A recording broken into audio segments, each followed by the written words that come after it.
లూకాసు వార్త 5వ అధ్యాయము 5వ వచనం మొదటి భాగం.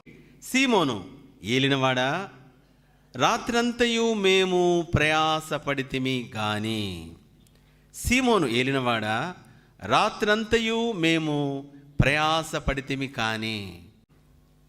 చేపలు పట్టడానికి జాలరులు ఎప్పుడు వెళ్తారు తెలుసండి? రాత్రిపూట్లు వెళ్తారు. సాయంకాలం బయలుదేరి వలలన్నీ రెడీ చేసుకొని సముద్రంలోకి చీకటి పడ్డాక వెళ్తారు. ఎందుకని? ఆ రాత్రులు వెళ్తే చేపలకు ఎక్కడ వీళ్ళున్నారో అర్థం కాదు. అది చేపలు పట్టే విధానం. కాబట్టి రాత్రిపూట సముద్రంలోకి వెళ్ళడము, వలలు వేయడము, చేపలు పట్టడం, ఇది జనరల్ విధానం లేదా సహజమైన విధానం. అయితే ఇక్కడ చూస్తే సాయంత్రం బయలుదేరి రాత్రంతా సముద్రంలోకి వెళ్ళారు చేపలు పడదామని. అయితే రాత్రి ఏమి దొరకలే. అయితే ఇప్పుడు యేసుక్రీస్తు వారు చూడండి, 2వ వచనం చదువుదామండి. లూకాసు వార్త 5వ అధ్యాయం 2వ వచనం చదవండి.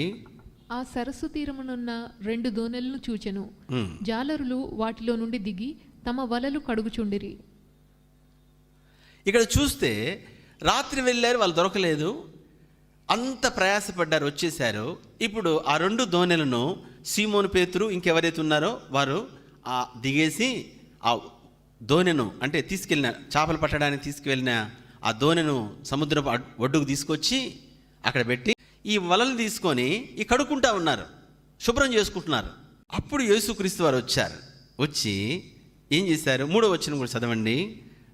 లూకాసు వార్త 5వ అధ్యాయం 3-4 వచనం. ఆయన దోణిలో సీమోనుదైన ఒక దోణె ఎక్కి ఏం చేశారు? 2వ వచనం చదివాము. ఆ సముద్ర తీరమున 2 దోణెలను చూచెను. జాలరులు వాటిలో దిగి తమ వలలు కడుక్కుంటా ఉన్నారు. అప్పుడు ఆయన ఆ దోణెలలో ఆ 2 సీమోనుదైన ఒక దోణెను, ఆ 2 ఒక దానిని తీసుకున్నాడు. ఎవరిది? సీమోను పేతురు దోణెని ఎక్కి దరి నుండి కొంచెము త్రోయుమని అతను అడిగి కూర్చుండి దోణుల నుండి జనసమూహమునకు బోధించుచుండెను. జనం చాలామంది వచ్చారు, విస్తారమైన ప్రజలు వచ్చారు. అప్పుడు 2 దోణెల్లో సీమోన్ అడిగాడు, కొంచెం ఆ దోణె తీసుకొని కొంచెం లోపల పద, వస్తే నీ దోణెలో నిలబడి నేను ప్రసంగం చేస్తాను నీ ప్రజలకు అన్నాడు. సీమోన్ పేతురు చాలా సంతోషంగా సరే ప్రభా అనేసి, ఎట్లా వలలు చేపలు పోతే పడలేదు, సరే ఈయనేదో ఎక్కుతానన్నాడు చూద్దామని చెప్పి ఈయన యేసుక్రీస్తు వారు ప్రసంగం చేస్తుంటే ప్రసంగం చేయడానికి తన దోణెనిచ్చాడు. ప్రసంగం చేసిన తర్వాత ఆయన చెప్పినది ఏమిటంటే, ఇక్కడ అన్నాడు, మీరు దోణెను లోతునకు నడిపించి వలలు వేయుడి. పగలు వల వేయమంటున్నాడు. యేసుప్రభు అంటున్నాడు, మీరు దోణెను లోతుకు నడిపించండి. ఎప్పుడు? అది పగలు ఎట్లేస్తారు? సోదరుడా సహోదరి, సహజాతీతమైన విషయం ఏమిటంటే, ఇక్కడ చూస్తే దేవుని అద్భుతమైన విషయం ఏమిటంటే, అది పగలైనా సరే అక్కడ చేపలు పడతాయి.